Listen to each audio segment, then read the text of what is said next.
What's up, guys? Welcome to a live lesson. Today we've got an electric drum set here, and it is the TD30, one of Roland's brand new kits. Yeah. And I would like you to play a little intro song. Is that cool? We're going to, yeah. I don't know if we're getting any audio from it, though. Oh. Let's see if we're all set up yet.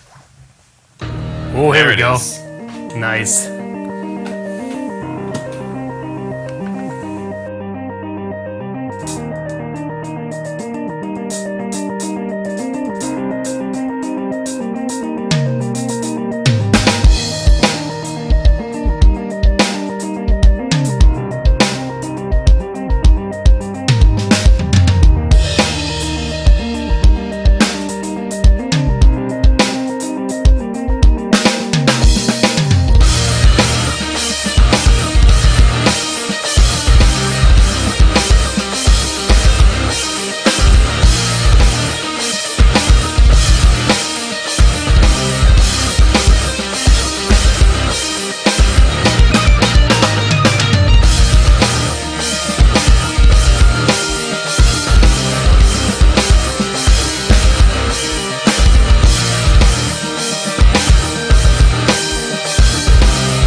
Awesome, man. That's a cool little jam. Yeah. Guys, I hope you're enjoying it so far with the Roland TD30. It's a lot of fun. And actually, what I was just playing to, if it sounded really repetitive, it was actually just a loop. So you can actually add your own little loops on a little USB stick. Oh, I know. So, we got a ton to talk about today about that. So again, welcome everyone. We've had a ton of people asking us over the last couple months, when are you going to do an acoustic, or sorry, instead of an acoustic kit, when are you going to have a lesson with an electric drum set in there? And I've been trying so hard to get everything to line up, and this week seems to be the week. Here we are. Sean's been kind enough to use his contacts, bring in a Roland drum set for us. So thank you very much. This is a TD30, one of the newest models that they made. This is their newest flagship model. Yeah, this replaced the TD20. Yeah, it's an incredible kit. A little expensive. Obviously, it's not one that a lot of people are going to go out and grab the top-of-the-line electronic drum set. No, this is meant for someone who is most likely going to be using it live on the stage as well. A lot of guys will buy an electronic kit and it sits in the corner, but as you can see, this kit looks great from the front. So this isn't just a sit-in-the-corner kit. This is a put it on the stage, show everyone. Very cool, very cool. So the whole idea for this lesson, guys, we're going to talk about the benefits of electronic drum set, tricks and tips on how to practice, some things that you do want to do, some things you do not want to do. But the main goal is just to give you the main idea that, you know, you can practice and get very far on the drums just with an electric kit. And in fact, you, for the most part, correct me if I'm wrong, but you practice on an electric kit. I do, yeah. I've been living in condos and now a townhouse, which is pretty much the same thing. And yeah, I've been practicing on an electronic kit for about 5 years now. I'd love to practice on an acoustic kit, and I do sometimes, but the bulk of my practicing is done on an electronic kit because I can practice whenever I want, and no one ever tells me to stop practicing. Yeah, that's awesome. It's great. And the chops and the skill you have is incredible. So that's why when we thought about who to do the lesson on an electric kit, who better else but someone who practices on it regularly. So you guys have questions about this? I know there's going to be quite a bit of questions regarding electric kits. It's going to be more of a discussion, kind of a lesson today, although we are going to talk and have a lot of playing, I hope. Yep. But please get your questions in, guys. If we have to go a little later, we will, because I know there's going to be tons of questions just based on the forums and the responses that we've got just saying we're doing a lesson on this. So I'm pretty sure there's going to be a ton of questions. That being said, Sean, you want to just dive right on in? I mean, first off, the basic benefits to an electric and acoustic kit. So. Basic benefits, electronic versus acoustic. I mean, number one, obviously, there's a volume knob. You can turn the volume down, and you can even just use headphones. So you don't need to have sound ever, really, except for just the sound of us hitting the pads. Now, mesh, obviously, is going to be quieter than rubber. As you can kind of notice with an electronic kit, when you're hitting the cymbals, which are rubber, they're going to be a little bit louder than the mesh, which absorbs the impact a little bit more. But other than that, they're really, really quiet, and it's a great practice tool, and it's so much more interesting than just sitting with an actual practice pad, because there's no actual sound, there's no real feel of, you know, playing drums. It just feels like you're, you know, practicing rudiments on a book, right? So electronic drums are really, really good to kind of inspire you to practice a little bit more. That's what I've always found anyway. Do you want to just quickly show, I mean, I'm sure most people have already heard it without, but can we turn the volume down on this and just have the mic from your lapel so we can hear what it sounds like? Yeah, let's because there is some sort of volume to it. I don't want to mess with Victor's volume settings here. Audio Guru, am I already throwing you for a loop? Yeah, let's do it. Take it down there. Just play. Bring it in and out, Victor, if you can. That'd be great, so you can kind of hear the difference. And we're going to leave these mics on so you guys can hear. Because with mesh heads, it's quieter than rubber pads. Definitely. And I know a lot of people, I used to have an electric kit where my landlords could hear it. And it was the worst. So, I mean, maybe mesh is the way to go. But just play it a little bit so you can hear the volume. Still hear the volume. Here we go.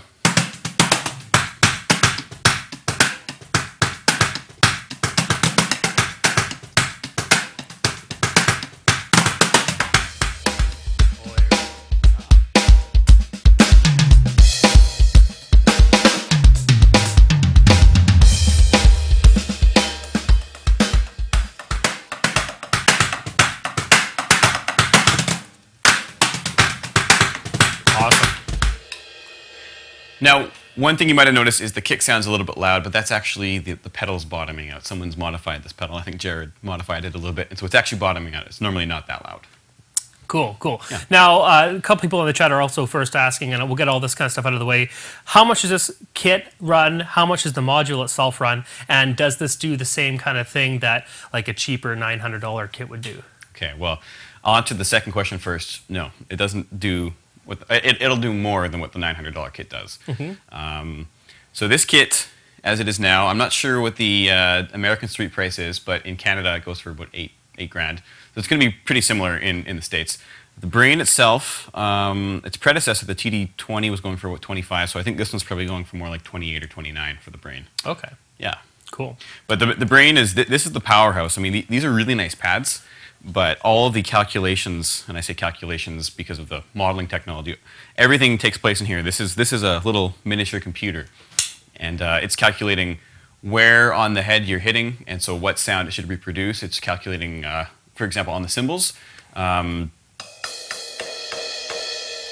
I'm hitting it on the edge, it's saying, okay, I'm going to give it an edge hit. But if I do this, it says, oh, he's doing a swell, I better make it sound more like a swell. So it's behavior modeling. It's actually, you know, making all these complex little calculations in real time to kind of create a more realistic drumming experience. It's pretty cool. Cool. Sorry to interrupt. I just had a lot of questions about that pop up, so I'll let you continue. Yeah. No, that's that right there. Where were we? Talking about different sounds, the big basic benefits, and like if you're going to buy an electric drum set, do you go and buy, or if you're going to go buy a drum set, do you choose an electric one over an acoustic one? That's a very common question, and my answer is both.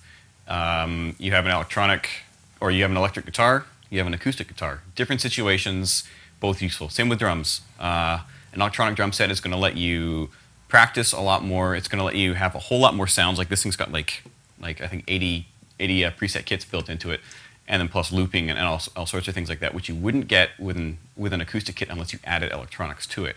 So they're two different beasts. That's why it's always interesting to me when people will say, like, I can't play on electronic kits. Like, you know, I just can't do it. It's not the real thing. Exactly, it's not the real thing. It's not really meant to be the real thing. It's meant to give you kind of a similar experience, but it's kind of like a wrench versus a whole toolbox. You're going to be able to do what you can do with the wrench, but it's going to be different, and you're going to be able to do a whole lot more things with it at the same time. Cool. Yeah. So this is such a broad subject. I'm just trying to think of where we are. Yeah, well, let's talk about the little going. different sounds and all that, because we have a whole, like I said, a whole PDF here of different things to talk about. Mesh versus rubber pads, built-in metronome, many different sounds, customizable. So yeah, why don't you? Why don't you give me that list? Yeah, sure. There you go, buddy. Yeah. So any electronic kit is going to have a lot of different sounds. That's one of its really strong points. Some of them in the lower price ranges of $700 to $1,000 are going to be like 25 to 50 kits, and then the higher end ones are going to be 50 to 100 kits. This one has, let me just scroll through it really quickly, but I think I said it was 80, and I think it is 80. 80, and then we have 20 user kits. So basically, you can have, there's 80 different preset sets, and then you can also combine those for 20 more, which is pretty cool. So I'm just going to cycle through a bunch of different sounds so you can kind of get the picture if you've never done this before at a music store.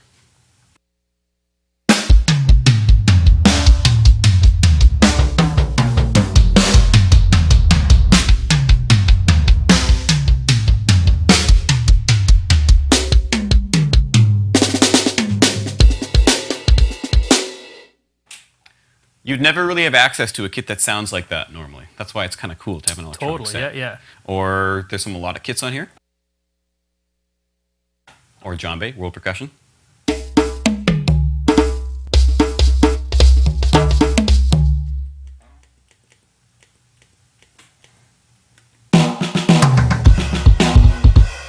Kind of funky.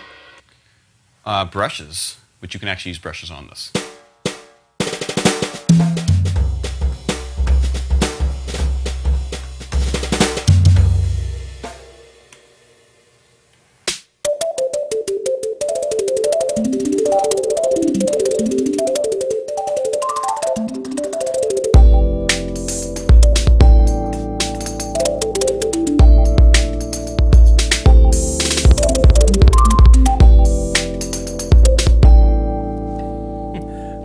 Just a lot of fun. What was that one called? Vision, is it? Vision.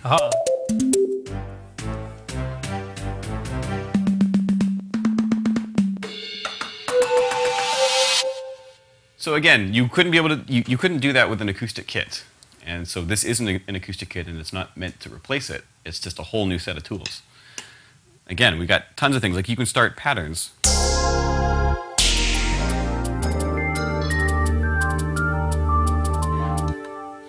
So you can do a lot of different things.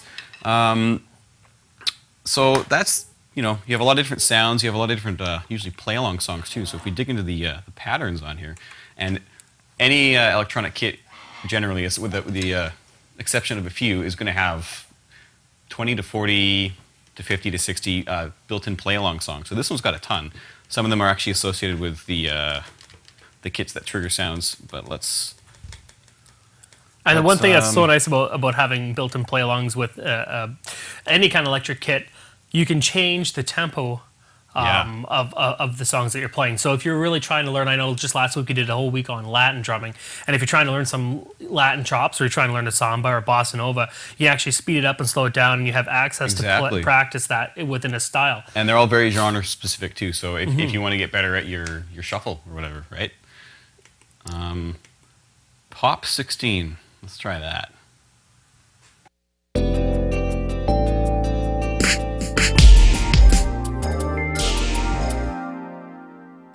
That was the wrong kit for the song. Let me just change the kit back. Certain kits have triggers right when you hit the cymbal, and that one actually brought in a completely different play-along loop to it. Don't do that. Do this. So this is better.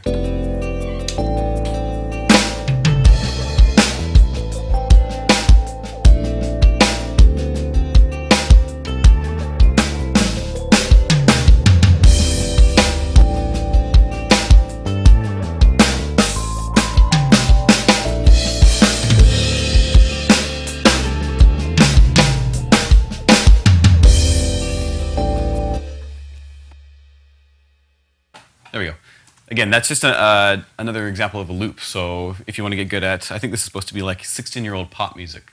So if you wanna go where the money is and play some pop, find a loop and practice it to your heart's content. Shuffle pop.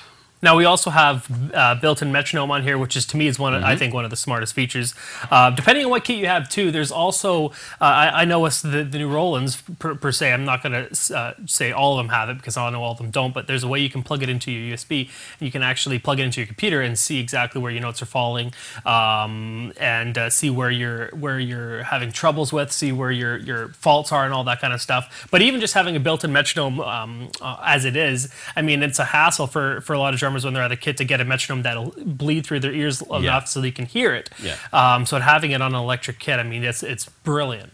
And a metronome that's powerful enough that you can do presets. Some of the other kits, I'm not sure if this one has it.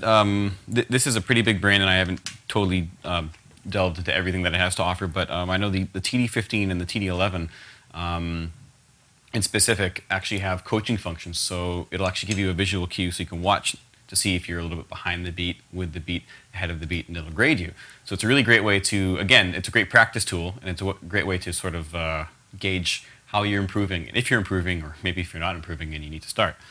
So, and actually, yeah, we'll go to the next song, and we will add a metronome into it, since it's got the built-in metronome. So if I play it.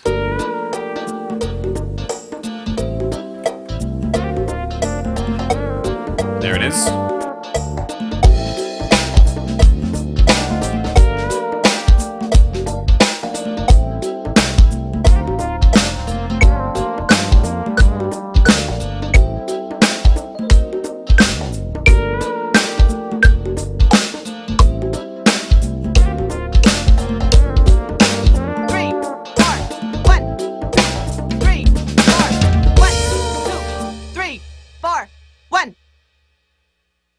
Callum Reese's angry metronome. That voice is hilarious.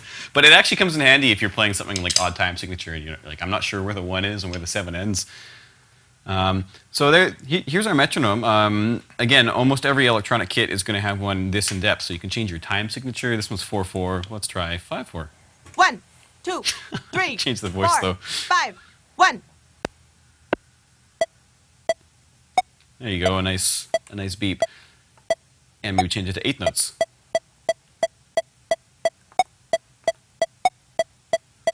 One, 2, 3, 4, 5. 1, 2, 3, 4, etc. Right? So basically, any electronic kit you buy is going to have that built in, and it's a great practice function.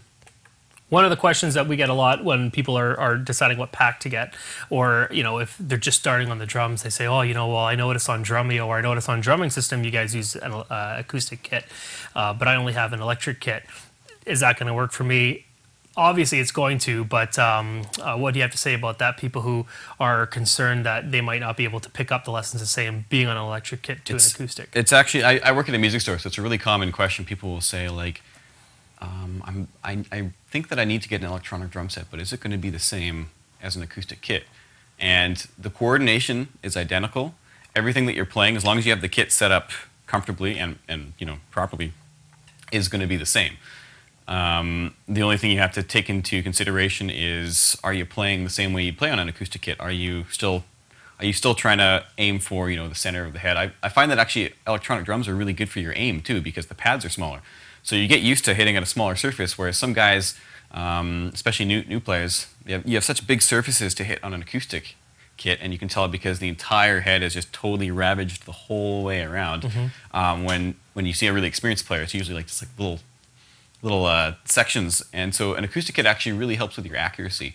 The feel is definitely different. You've got mesh, as we've got here, and you've got the rubber pads. Now I find that rubber doesn't feel real, mesh doesn't feel real. They're different. I like the feel of mesh a little bit more because you can tighten it or loosen it. So you can have your high toms a little bit tighter. You can have your floor toms a little looser.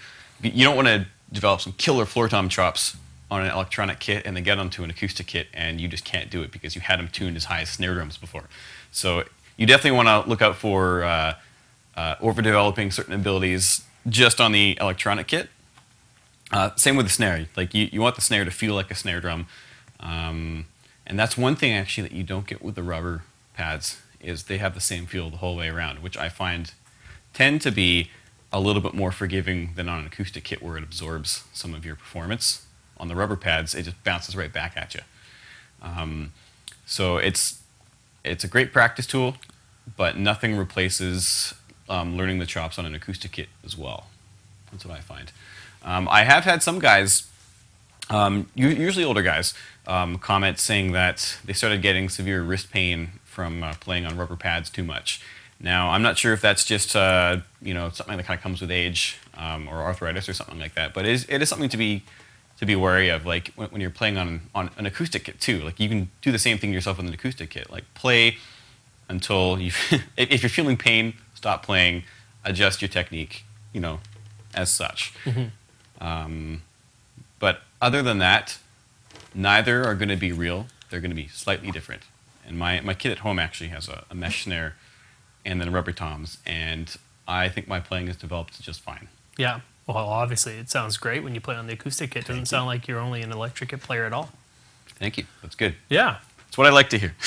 Let's talk about these bottom few here. I mean, you got built-in play-alongs, mixing. One thing that I wanted to really get into, and one thing I don't know if anybody utilizes a lot of, but with electric kits, you can plug in your own audio. Yeah. And all you need to do with some of the students from Drumeo, they actually even output their audio from the live lessons right into there so they can listen, play along, and practice right along with the lesson as well. With the drumming system, with any kind of product you have.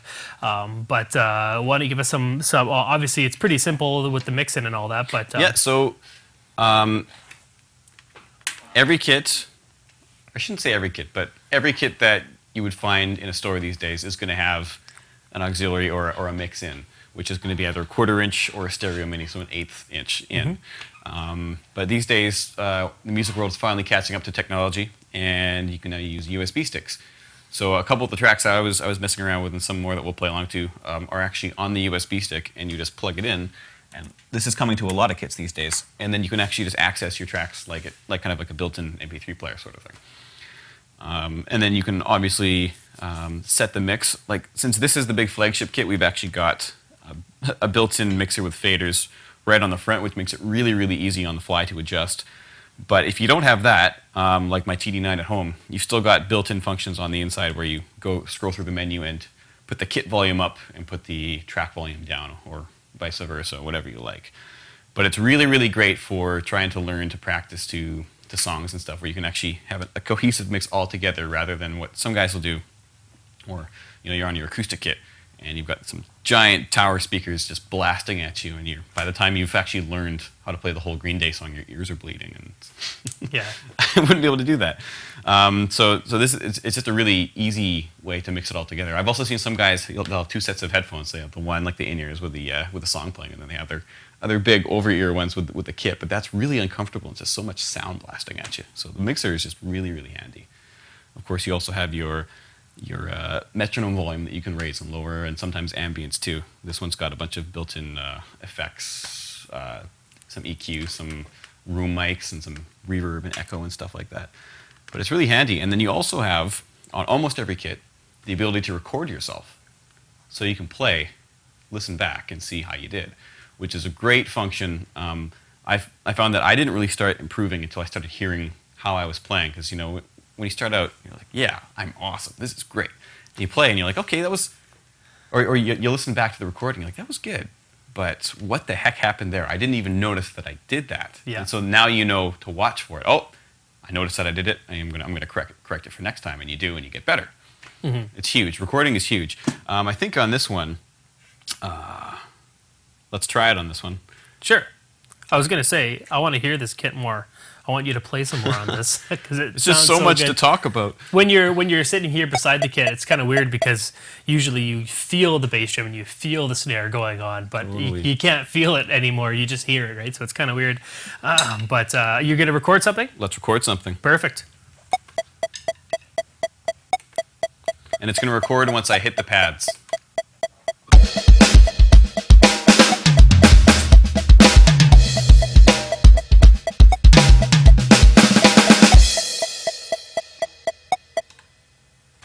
Let's listen to it.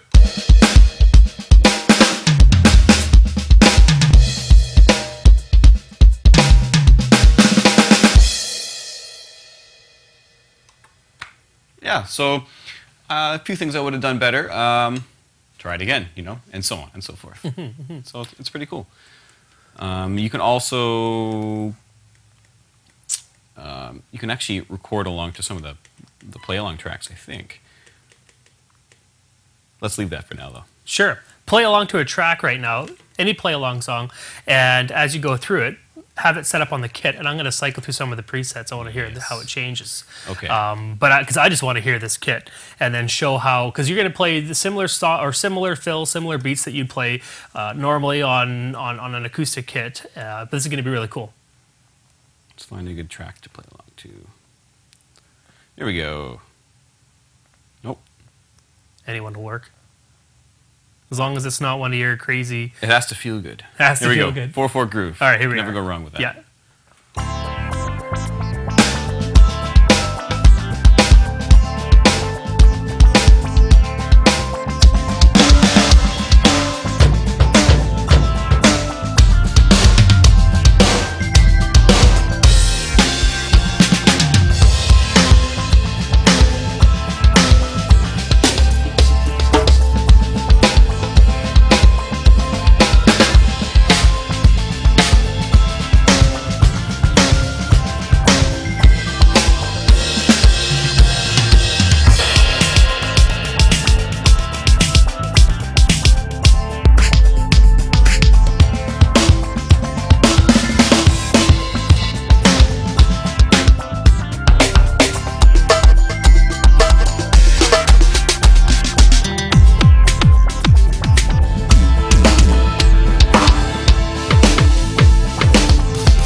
Awesome. Too fun. Yeah, no kidding.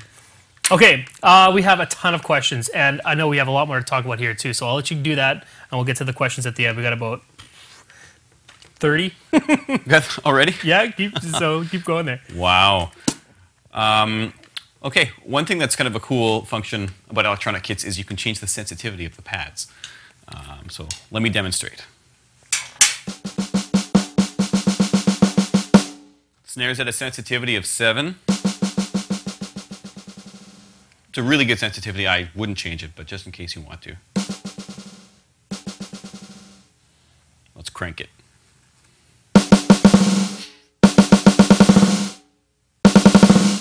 So it's basically feeding everything all the time. You're not getting any subtleties, no matter where you go in the head. That's great if you want to have more of a mechanical, electronic, industrial sound. There's definitely a time and a place for any of that. And you have the opportunity to, but we'd put that more back down to 7. I find that comes more into play with aggressive styles of music where you want the kick to just be punching the whole time. So this is, I'm going to go back to a normal kit first. Go back to our good studio kit. Where were we here?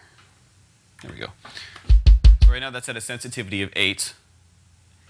If we put that all the way to the top, there's no dynamics, it's just in your face the whole time.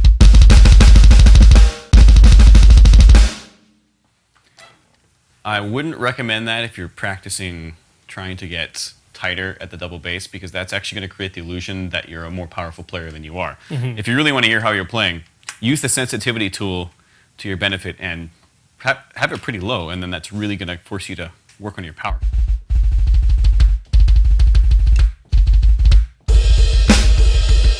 Ah, I see, yeah. So it goes both ways. So it was set at 8 originally, so we'll just leave it at that. Same goes for all the toms, the cymbals. I don't know why you would ever mess with the sensitivity on a cymbal unless you really just want something, again, really electronic or kind of processed feeling. Yeah. Again, most kits are going to have ambience. Now, Victor, our audio guru, has already got some ambience on here. I'm just going to... Is it okay if I roll it in real quick? Yeah, that's fine.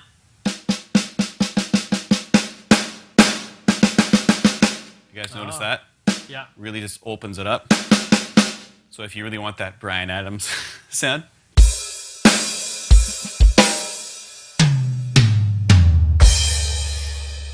And then you can also edit that on the fly. So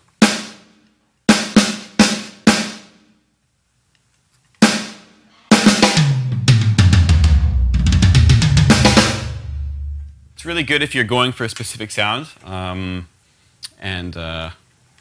One reason you would actually want to do that, and one reason why this is really helpful, it's gone, is using the output to record. This kit, again, this is the flagship, so it's got direct outs for all the drums. That's not normal. What you're normally going to get is just a stereo out, so a left and a right. So you can actually do your mix in here, add a little bit of ambience, so a little bit of reverb, mess with the EQ a little bit, maybe some compression. And you actually have a pretty sweet sounding drum mix, and you can record it directly into whatever you're using, you know, Pro Tools with a little M-Box or what have you. So that's, again, a huge benefit of an electronic kit that you're not going to get with an acoustic. With an acoustic kit, you're going to need to drop, you know, a minimum $300 to $400 for a cheap mic set, plus another $100, $150 for cables, and then you're actually finally recording. With this, just out right away, and you're good to go. Cool. And again, recording is the way you get better.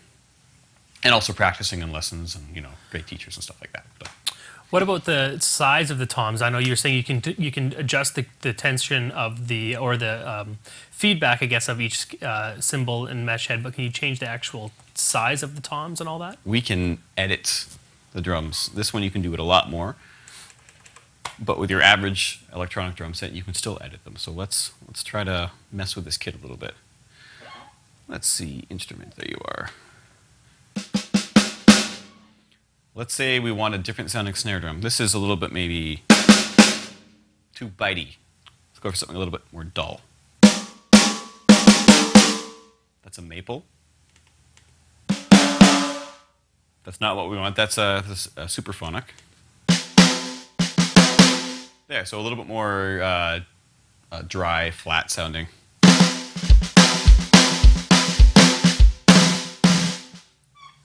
So that's where we are, but now we can edit that. So that is a mahogany snare drum.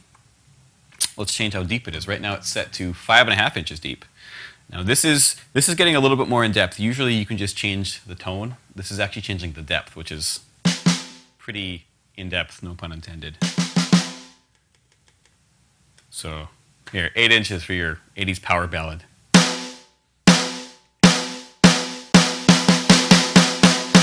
You notice it's a very slight change in the timbre. I'm going to go up.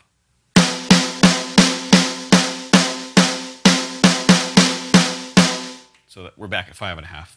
We can change the head type. Or sorry, the head, head type. I didn't know you could even do that too. That's crazy. You can, and actually this one I guess is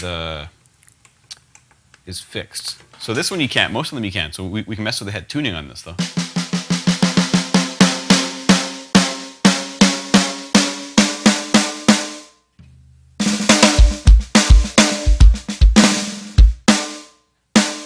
And you can crank it as far as you want, really.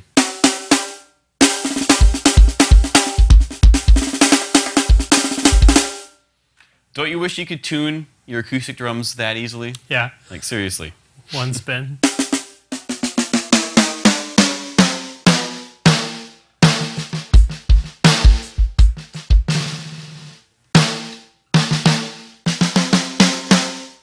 Change the muffling. Right now it's got donuts on it. Right now it's open. See it? A little more overtone. The strainer is set to loose and it's a fixed position, so you actually can't change it. You can change the mic position.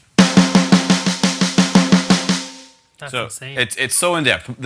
Your average electronic drum set is going to have tuning up and down and maybe muffling. You're not going to have all that extra insane stuff that this adds, but it's pretty cool to have if you've got the honkin' mamma jamma drum set. We'll switch back to the original stainless. Was that it? Yes, that was it. Cool.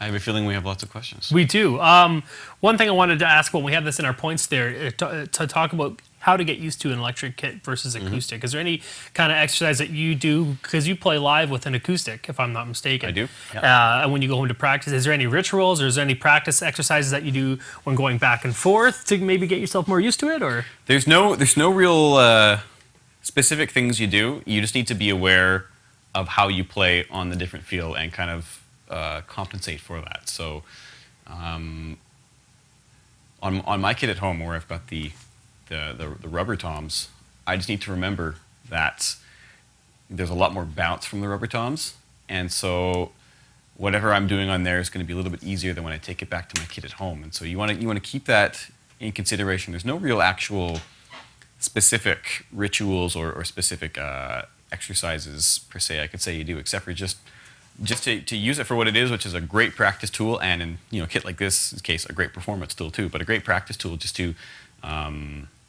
learn your beats, practice whenever you can, and take advantage of all the sweet stuff that's packed into the module here.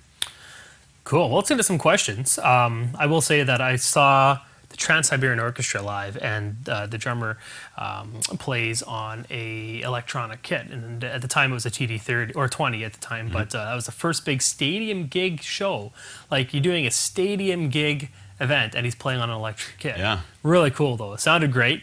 But let's get some questions here. Okay, so starting from the very top, because you guys, this whole idea for this lesson is just to talk about how, the differences between the two, the benefits of an electric drum set. I think they're great to have, and this whole week we're going to do each lesson on this TD-30.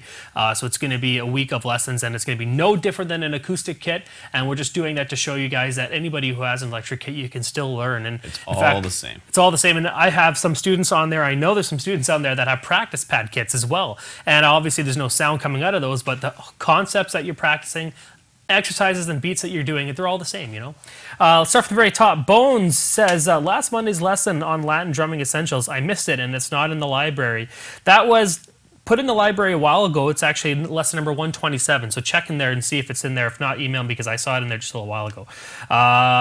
Evil Timmy says, this is actually a big one, so I'll paraphrase this one in a bit. Until then, Noodle says, hey Sean, I wasn't sure if the electric kits had much rebound. How do you get the feel of like the heel toe or the slide technique on the bass drum with that mesh pad? Well, again, with this mesh pad, you can tighten it or loosen it to feel pretty similar to an acoustic bass drum.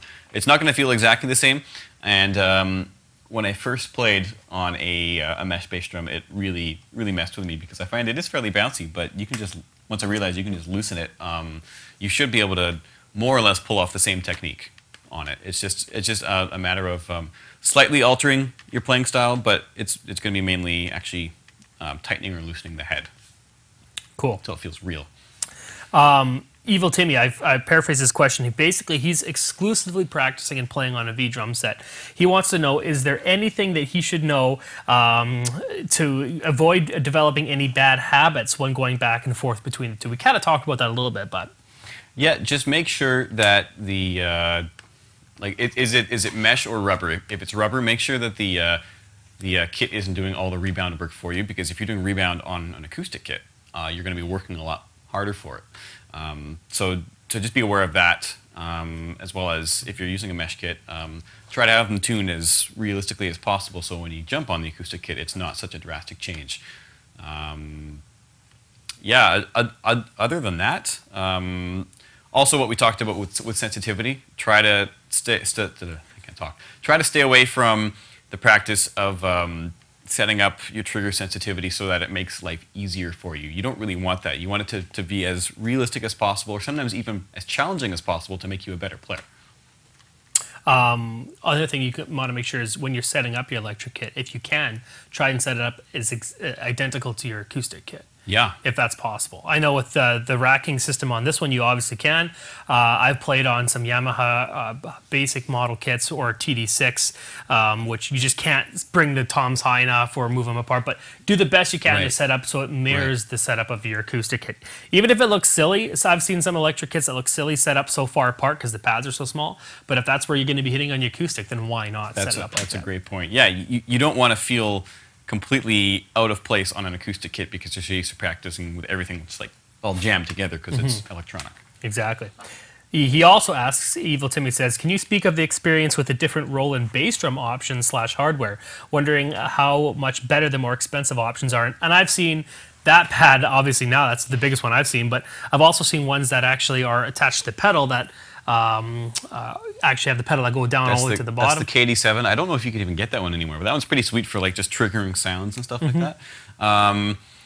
So this is the KD, they've changed the name, but this is the 14-inch. There's also a 12-inch, and I don't know if they're still doing the 10-inch. But the 12-inch was the one that came with the TD20, and I liked it, but I found that there was a bunch of moving parts on it, and it tended to rattle unless you were always kind of tightening it. This one is really, really great. It's all just totally one unit and hasn't rattled once, which is awesome. You also have the KD9, which is the replacement to the rubber pad. It's the small black one. And it's actually a foam pad with sort of a synthetic fiber type material on top of it, which feels so much better than just the old rubber pad. It actually has a little bit of give, sort of like this one does. And again, that's also a great unit. It's all one piece versus the other one, which was held together by screws and would eventually rattle. So they've definitely upped the game with the pads. And if you're getting something current, you're not really going to go wrong. It just depends on the feel that you like and the budget you're working with. Cool. Tinkata says, the question of an e-kit just came up last week for our church. What would you recommend as a minimum in what to look for as a kit used at least once a week to play along with a small group? Well, I think if you're using it for church, my experiences with church and church sound is you want the stage volume to be as low as possible. So it would be good to try to get at least some kit with mesh pads, because that's going to be a lot quieter than the stick on a rubber sound. You're still going to get that on the cymbals, but they're not so rigid. They have some give, and so they don't have that sort of hard crack that the rubber pads have. So you definitely want something with mesh, and if possible, you want direct outs, because then the soundman has absolute control over the kit like you would an acoustic kit. And this kit, actually, the TD30, this is the TD30 KV. They also offer it in the in a light model. I think it's just the TD30K. So it's the same brain with all the features, but it's just a downgraded pad set. Still all mesh, but it's I think somewhere around, I think we talked about it, like somewhere around like $4,800 rather than $8,000. So that's also a good option for the church. Yeah. My church, or one of the churches I played for way back when, had a TD6, and that was too low, I think, for it. It had rubber pads. The brain didn't have as much functionality to it, and then the congregation heard the rubber pads more than they heard the drums. You don't want that. Yeah, no, not at all. Scott A says this will probably be already answered. The hot spot in the center of the Roland V drums. I just aim slightly high in the center and hope it's not too bad of a habit to get into.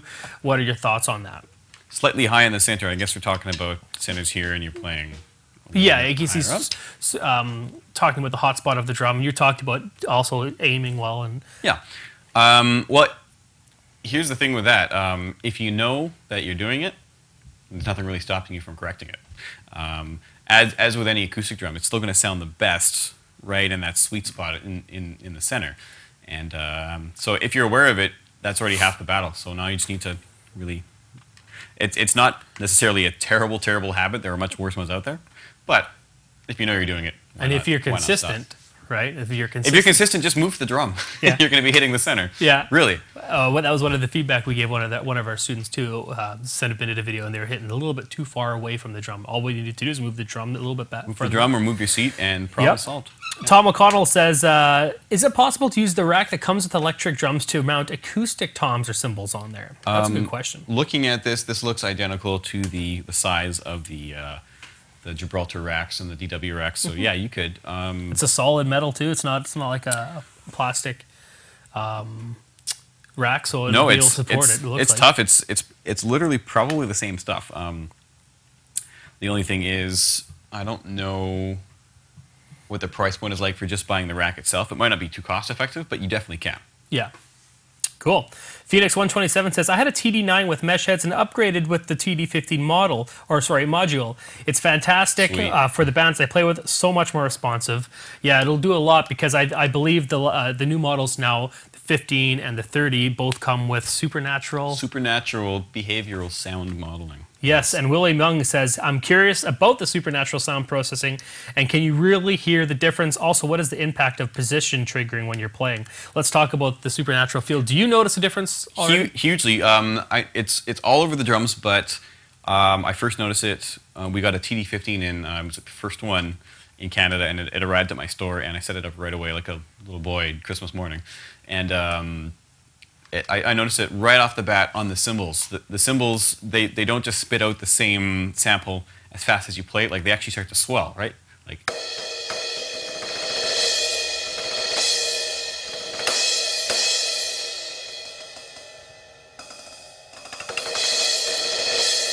so depending on the way that you're playing, it's actually going to be calculating different sounds different ways. And I find that the cymbals just sound more rich because they're not like stacking the same sound over top of each other, which starts to sound thin after a while. It becomes an actual one big kind of cymbal sound. So you definitely notice that on the cymbals, on the TD-30 as well as the TD-15, and a little bit on the TD-11. With the snare's pretty cool.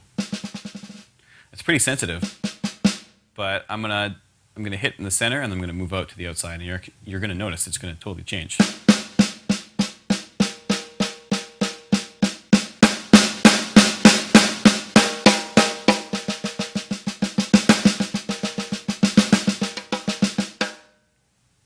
That's pretty crazy. Yeah, that is. Play us just some beats and grooves with some texturized stuff so we can hear how it sounds. Let's do it.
So even with the toms, you can tell like you're hitting by the rim versus in the center. So it's pretty cool. You can be really expressive. That wasn't a very good example because, you know, on the fly, but you can be really, really expressive. Well, we have the TD-20 in the other room there, and already like just practicing on that compared to this, there's no real comparison. It seems like it's quite a big difference. But anyway, there's also lots of other different kits too. There's the Alesis out there. There's the Box 2. I don't know if you've heard about that one. 2-box? 2-box, sorry. Yeah. And there's also the, there's also Yamaha makes a couple different kinds of Alesis.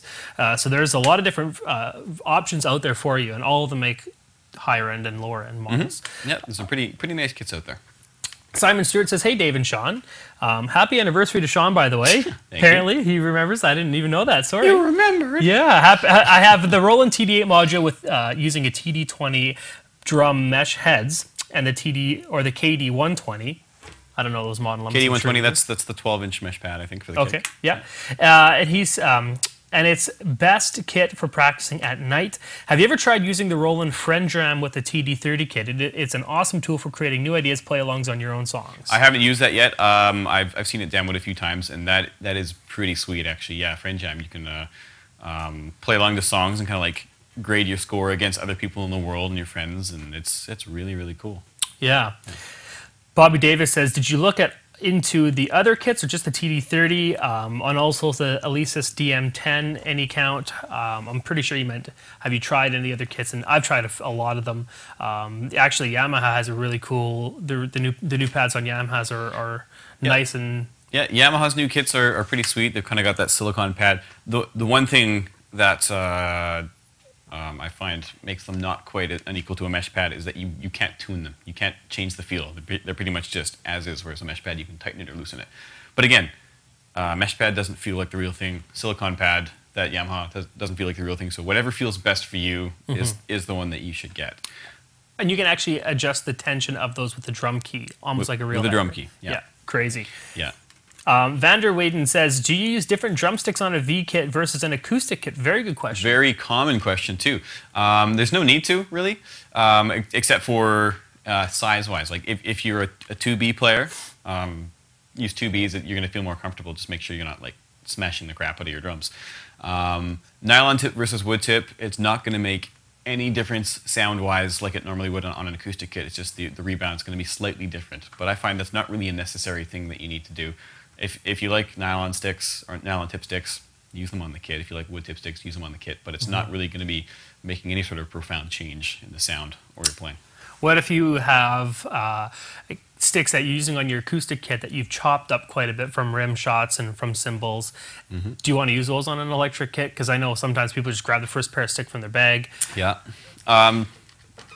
If they feel good, sure. But is there any risk of the splinters coming off and poking through the mesh? That's my fear, especially when I have a couple frays coming off and I go to play an electric kit. I always get so scared that it's going to poke right into the mesh. Never happened to me. I'm sure, there's that one freak time where it's going to happen, but on my 5 years of playing on my electronic kits, it never happened. It's never happened, eh? No. Good to know. Jason says, this is an awesome kit, but it's top of the line, so it should be awesome. And that's a good point. What should be a small, effective V kit for someone who just wants to use it more for a practice tool, not for an instrument? It depends on your budget, but if you're looking at just a practice tool, Yamaha and Roland both have lower budget entry-level kits. Yamaha's DT Explorer comes in at $700 roughly, but you just get the same rubber pad for the hi-hat and the snare and all the toms. So if you find that that's really not good enough, then you can move up to the Roland TD11, which I think they're going for $1,000 now. You get a mesh snare, you get a hi-hat pad. It's not going to be open and closed like this, but you get a hi-hat pad, and then you get the rubber toms, and that starts at $1,000. And you can upgrade that to all mesh for I think $15.99, $16.99, somewhere around there. So that's probably what you want to be looking at. Or you could even catch some of the discontinued TD4s. They're usually getting blown out or getting sold to use on Craigslist for quite a bit cheaper. And Pearl makes one called the E-Pro kit. It's one that's a mixture of acoustic and it's a hybrid, I guess you'd say. It's a pretty cool looking kit. Yeah. We've had a couple of those in the store, and they look really cool, and they don't necessarily play that great, but it's just the whole visual aspect that makes it feel... It still makes it feel good, even though by itself it's not really anything special. It's actually, I'm pretty sure it's actually just an Alesis DM10, but just rebranded, made red, and they call it the red box instead of the Alesis DM10. So all the sounds are fairly similar. So sounds aren't really that great, but it's just the visual aspect of having a real kit in front of you, and it just feels more real. So it's pretty cool. And if you wanted to, you could put acoustic heads on there. And you can put play acoustic heads on there, and I think they're also selling the electronic pads just as is that you can put on your acoustic kit now. Cool. Yeah, Very pretty cool. Now, here's a question here from Scott A. Says, Roland specific, how tight are your V-drum heads? Thanks. He has a TD15. I like to keep them, I like it fairly tight on the snare, as long as it's not doing any work for me. I like the higher toms tuned a little bit down from the snare because you want it to feel real, and I like the floor tom actually fairly loose. These are actually fairly tight. They're just stock. I haven't actually loosened them yet, but normally I try to recreate the tension of an acoustic kit. So pretty tight for the snare because I like a tight snare. If you like a loose snare, go loose. Tighter on the toms, fairly loose and sloppy on the floor toms. Cool. Here's a question for both of us. This one's from Ryan the Lion 94. It says, what do you guys prefer, acoustic or electric? I prefer acoustic just because it's the age-old guy hitting a drum. But you need both. I feel you need both because you need one to be able to practice when no one wants you to practice, and then you need one to put on stage that looks totally badass that you can play on a mic up and do the real thing. So I think you need both. But if I had a gun pointed to my head, I'd go with the acoustic. Yes, I agree. I love the acoustic. Just textures and stuff that you can't really get out of yet, even with the supernatural feel. I told the audio Victor in the back, I says, I'm going to try and get this kit to surprise me and trick me into, because I was just not going to look, I was just going to listen to the mix come through. I wanted to see if I could tell if it was an acoustic kit or an electric kit, and I could still tell. But so there's still a lot of things that it can't do, little nuances that an electric or an acoustic kit could have. But I agree, it's great to have both. And one thing that you can do as well as you can mix and match. It's really common these days for producers to bring in an electronic kit like this and then use real cymbals, because cymbals, they really, really add to that feel of realness. It's totally different from hitting rubber. It just, you know, that feels totally different. Wood on metal versus wood on rubber. So mix and match, add toms to your... actually, some guys, some of my regular customers will actually have a electronic kit and have a real snare because they just like the feel of the real snare, but everything else is electronic. So, well, on the Trans-Siberian Orchestra show that I went to, I think it was John Riley, I think is the drummer, but he had all acoustic cymbals up there with the electric pads on the kit. And I thought obviously it's because they have a whole orchestra there and the stage volume is too much. But yeah, I've seen a lot of people. Mike McAlco's big, huge drum kit that he has, his monstrosity of a kit. He's got electric pads on there as well. Yeah. Neil Peart, if you look at his solo, I mean, he turns around, he's got a Roland kit on there as well. Ange says, is it wise to put a patch pad on the kick mesh head? It's not really gonna stick. I mean, it might. I'd be impressed if it did, but you don't really need to do that as long as you're using proper beaters. We're actually using specific Roland beaters because if you use felt, it actually starts to eat away at the drum skin. No joke. That's actually what happens. I didn't realize that for the longest time. So you would obviously recommend a plastic beater for any mesh head electric kit. Plastic or wooden or something that's not spongy and porous like felt, because it actually does start to eat away. You can really notice this on the rubber pads actually. It actually starts to dig a groove in. It just literally erodes it, but it'll do it on this pad too. So you don't really need the pad, just use the proper beaters.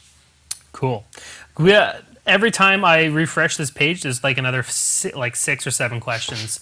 And right now there's 16 new ones that I haven't even looked at, and we're still not even halfway done. So what I'm going to do is I'm going to go through a few more of these questions, guys. Obviously, today's more of just a Q&A almost around this electric kit. This whole week's lesson is going to be on the electric drum. So if we don't get your question answered today, please come around for the next couple lessons, because there's going to be tons of time and opportunity to ask us. And during the week lessons, we make sure every question is answered. Also, I'd love for you to play us out too. Sure. Especially because I've only heard a little bit of this kit and I would just love to hear more of it. So let's go through a few more questions. Maybe you can play us out. Yeah. Sounds good? Absolutely. Okay, X-Hammer says, could you review some different drum software packages maybe on a future lesson? You know what? Let's save that one for a future lesson, because I think I'm going to work on getting one of these kits in here for some future lessons as well, because I think there's so much you can do and teach on this. And there's a lot of members out there that have electric drum sets.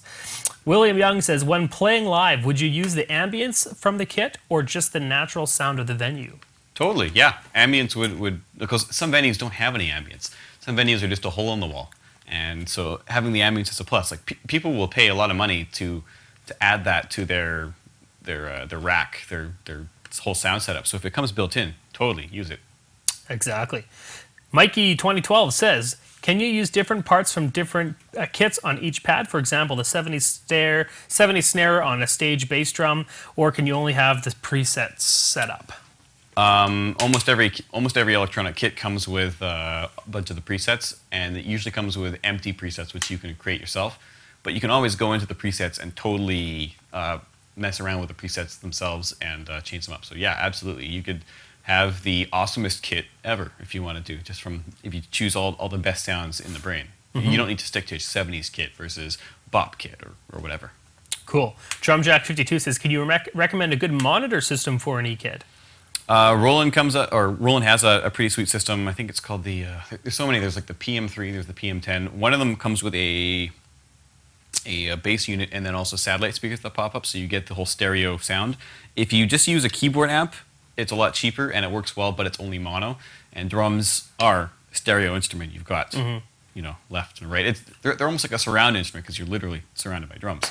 So the satellite speakers are nice. You can also just use like if you have a good home stereo system, you can use that too. You just might blow it if you're cranking the volume on there. Sorry to keep going, but even a PA system. A PA system would be a great monitor system for an electronic drum set, and then you can crank it and make it as loud as a real kit. Shure E2s work as well. They do. That's what we're using. That's what I use. This one's from Noodle. It says, "Hey Sean and Dave, great job on the lesson. Thanks, man. I have an acoustic kit, but I was thinking of adding some electric drums to it. Is this a good idea?" We just were talking about that. It's a great idea. It is a good idea. Yeah. Do it. Just make sure everything's mixed well. That's the hardest part about it, I think, is making sure that what the people hear or what you hear is the same volume as your cymbal. If you have a crash cymbal and an electric cymbal and you hit one and then you hit the other and they can tell the difference, that's just not uniform and it's not going to sound well. It's going to sound like two different instruments. Another good way to go is many brands, well, mainly Yamaha and Roland, have these like multi-pads out. So they'll have between 9 and 12 areas, which are all different triggers. So you can add that to your kit, and you already have like basically a brain built in, and you can add a couple more triggers to that. So if you don't want to scatter them around your kit, you have a little miniature electronic drum kit right here, and then you can also add a few more pads around the kit as well. And that's actually a fairly inexpensive way to go. Those start at like $600 or $700 rather than buying a whole kit and adding that to your acoustic kit. Awesome. JK says, would the cymbals break if you hit them as hard as you would an acoustic kit? In most cases, no. It depends, though. If you're really, really trying to break them, you can break them. Same with acoustic cymbals. So as long as you're hitting them properly and not just like destroying them, they'll do fine. I've seen more acoustic cymbals break than electric. I've never seen one of those kind of cymbals break. No. But I have seen the cheaper models that have plastic and then some rubber pad. I've seen them lose their sensitivity. They will lose their sensitivity, and that's if you're really beating them up, though. With an electronic drum set, you don't need to smash it to get sound out of it. No. And that's part of the process of an electric kit, learning to play it softer. And it actually really helps your dynamic level, too, when you realize that Definitely. playing on that. I mean, I watch you play acoustic kits, and you use a lot of energy doing it, but you don't hit very hard. And I think a lot of that's from your practice on an electric kit. I used to play really, really hard. I used to break things a little bit more.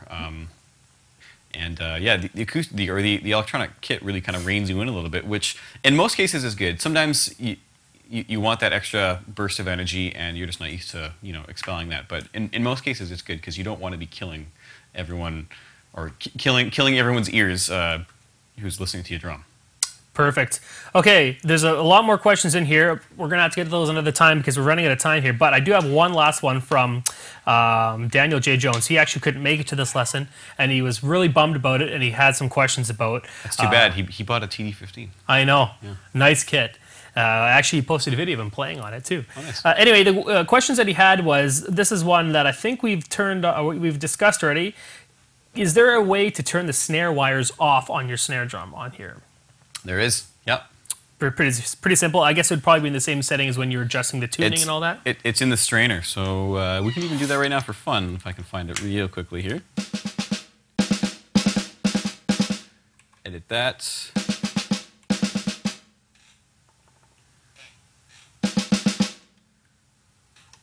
This is going to take too long, so we're not going to do it. But it's possible, and you can do it with most electronic drum sets. Okay.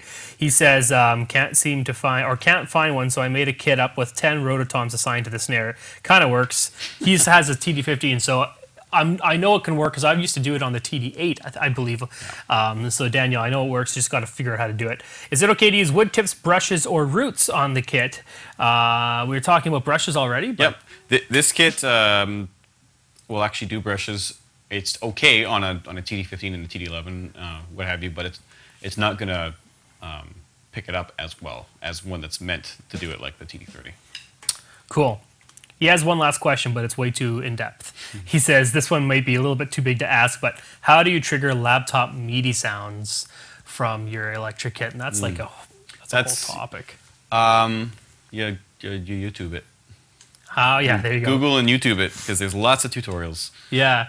And you do triggering with your bass drum, and you bring an actual module when you Yep. do that kind of stuff. And I've actually, who was it in the chat? Mondo? Somebody in one of our, not in the chat, sorry, in the forums posted a video of him playing on one of the basic practice. Like, what's the absolute basic Roland kit that has the 2 built-in pedals? The HD1 That's or it. the HD3, which just got released. Yeah. Yeah, he was playing on that, but for some reason it sounded so good, and he was obviously using triggers or triggering it.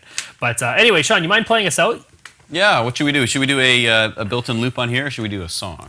Let's do a built-in loop on here. Cool. Because you've done a lot of your 7-year storm. So let's try a loop on there. Have fun with it. Do whatever you want. Thanks again for coming out, everyone.